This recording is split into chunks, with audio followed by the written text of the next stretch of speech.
Okay guys, I wanted to make some pasta. Kenzie and I like making homemade pasta, and I finally found some semolina powder or flour, and this is really what you're supposed to use to make pasta. You can definitely do it with all-purpose, and actually there's a recipe on the back of here, but I'm doing one from just some Google, like I just found a blog that I Googled. It's from something called selfproclaimedfoodie.com. Shout out. So here we have semolina and salt, all-purpose flour, 4 beaten eggs. Sometimes pastas just use egg yolks, but this recipe called for whole eggs, 4 of them. And then I'm going to have 4 tablespoons of water and 4 tablespoons of olive oil. And we have the lemons out because we're going to use that for our sauce, but you obviously aren't, we're not putting those in the pasta. And I'm also, you can definitely just dump all these ingredients in and do the whole thing in a stand mixer.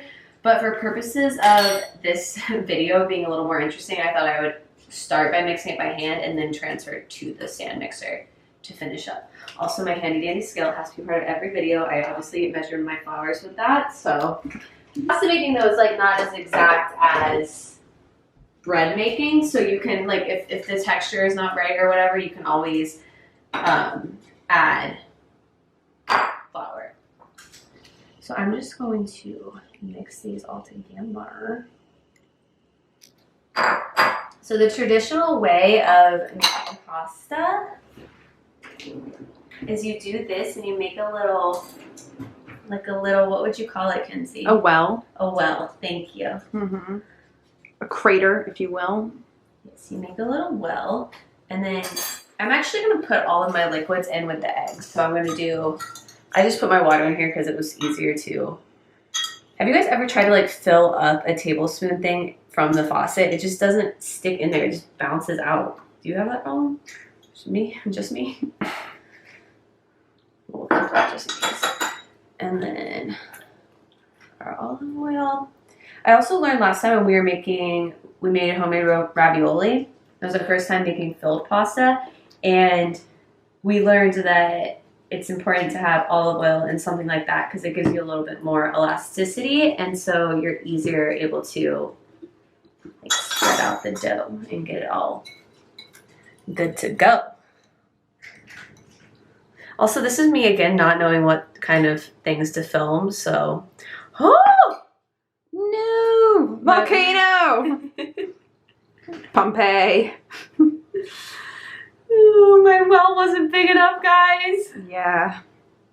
Okay, yeah, you better, oh, you're getting dangerously close to the edge. Kenzie's panicking. This is what it's like cooking with me. No, it's not. This is something I would do.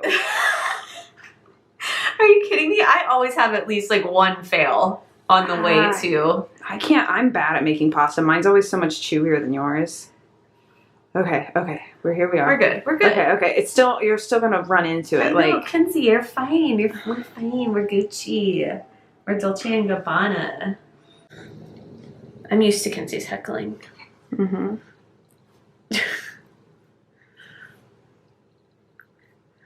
This looks gross. I don't think I want these like close-ups of my crusty hands. Yum yum. It smells like Play-Doh. Ew, I don't say that. It's not a bad way. Play-Doh's edible. Ew, Play-Doh's disgusting. It's not. I know it's disgusting. I'm just telling you, it's like it's made that way so if children were to eat it, they're not going to die. I'm just saying, I don't because think pasta Play-Doh is supposed to smell like Play-Doh. It's flour and salt and some water.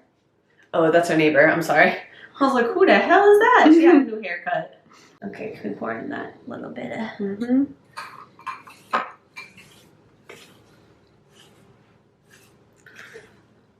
You know, I really just spilled that part at the beginning for a little drama. Mm-hmm. For some effect. Yeah. Just keep y'all on your toes, you know? Mm-hmm. I don't know why I'm acting like I'm a cooking channel. Like, I am not. Like, I am just a literal, like, person who likes to cook. A home baker. And I like to make simple things. But, like, whenever I don't know what kind of video to make, I'm just like, oh, I just want to do something I like doing and that is enjoyable and calming to me. The Golden Globes are on tonight. I think the whole Golden Globes, yeah, they're kind of like a pay-to-play situation. It's like you kind of bribe the voters to vote for you. Yeah. And that's why, you know, obviously like Emily in Paris, Emily in Paris. Emily in Paris, you know, they were like whining and dining the Golden Globes people. the voters, yes.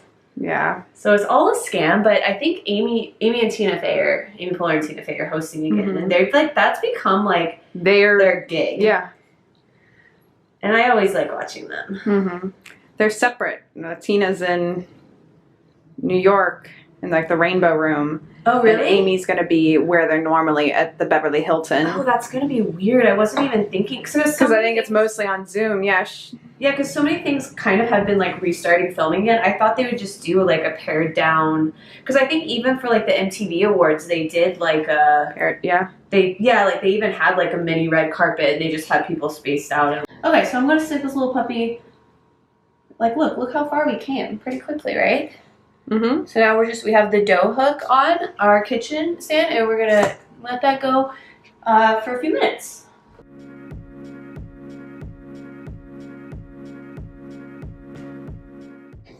So I remember one of the ways you can test to see if you're getting there with your kneading. Gergie hates when I hit stuff.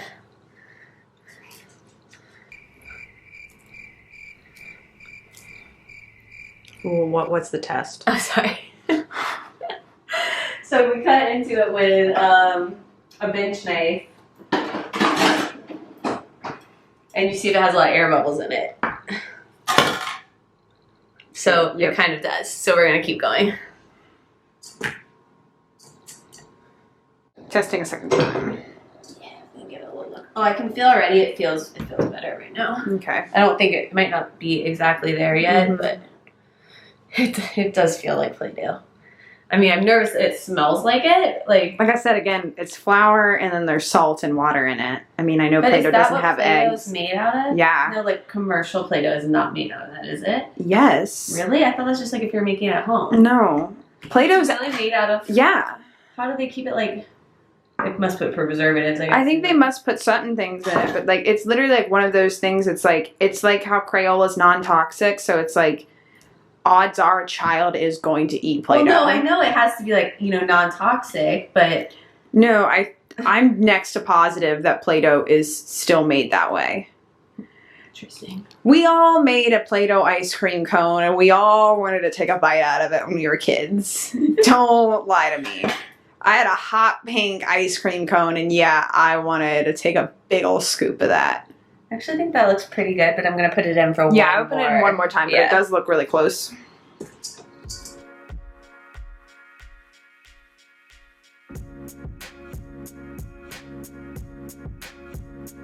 Okay, so what are we doing? So these machines you can't really like wash with. This is a pasta roller. It's Kinsey's actually. Our grandma got it for her for Christmas. A few years ago, yeah. She gets us a lot of our kitchen tools. It like can't be cleaned traditionally, so you want it to stay oiled the right way. So dust will accumulate, especially like in the corners. So you have to sacrifice a little bit of your pasta dough and run it through to get all of the dust out. Yeah. In addition to pasta, we also have some broccolini that we wanted to roast. So we're just doing that. Just some lemon slices, a little bit of lemon juice, olive oil, salt, pepper, and red chili flakes. So very simple. And yep, we're just gonna roast that at 350 for a little while and see how they are. I'm just segmenting them so they're in small enough segments that they won't have too much trouble going through the roller. And you always will make sure you're keeping like very, very floured. Yeah. Oh, why is that so pleasing? Okay, so this is our first like real one.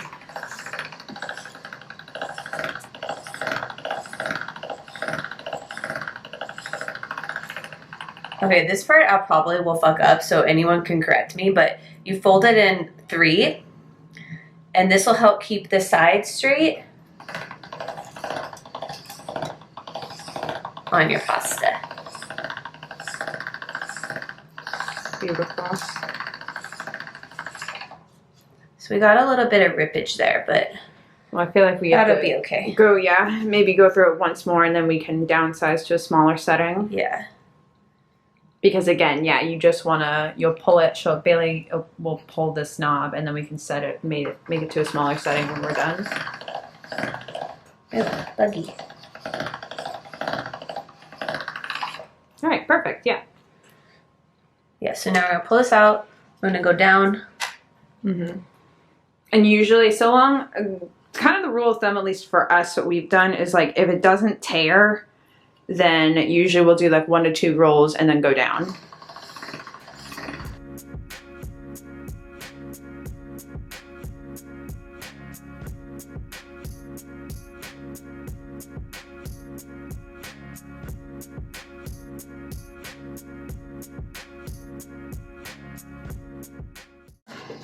Beautiful.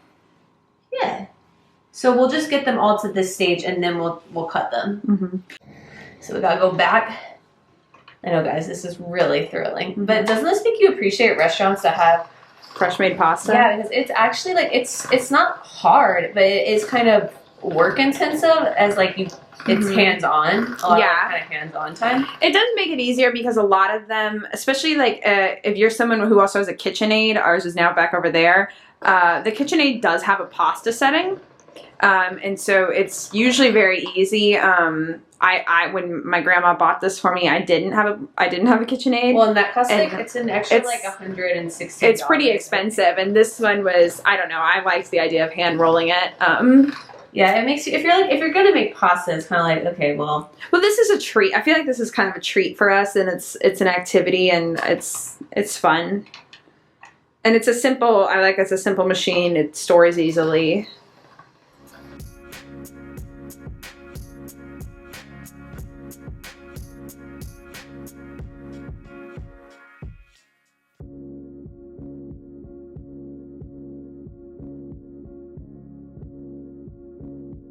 Shot of all of our Ooh. Yes, so here they are all rolled out, and now we get to actually make the pasta. So we're trying for fettuccine. Strands? Is that a better word for it? We're trying to make the fettuccine, and here it is so far. Do they look beautiful? They do look stunning, pretty nice. gorgeous, like little hairs. Oh, look at that! Oh, that's so pleasing. Satisfying. Oh, they come out in a little clump. So we're just gonna plop them right there and get a little. Do you want me to get? I have a little pasta drying rack. Do you want that? No, we don't need it. Okay. And we're just gonna continue this. We're gonna cook them fresh, so we don't need to dry them. Yeah.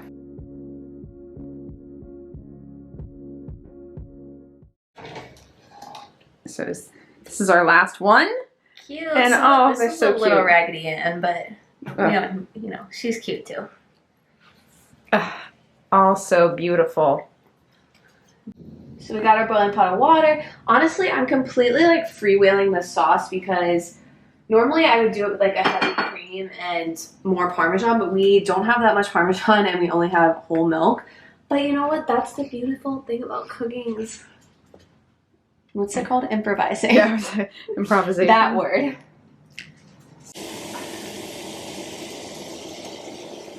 I just put milk and now I'm putting in some lemon juice. And I did some zest earlier. Again, this is a very this is not any sort of technically correct sauce making that is going on right here. This is me working with what we have. And probably my technique is wrong, but I just feel like they never look exactly like restaurant noodles. But that looks good, no? I think it looks really good. Buttery noodle moment. So we're gonna put some of the pasta water in this, and this acts as an emulsifier because of the starch. A little more butter on there. And we definitely need salt because I haven't salted this at all. And ooh.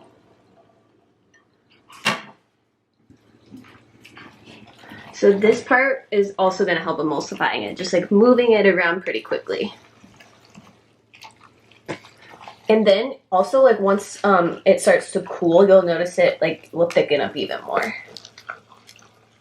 I'm going to go ahead and slowly put in our, well, we don't have much, so we're just going to do it all. Look at that Parmesan.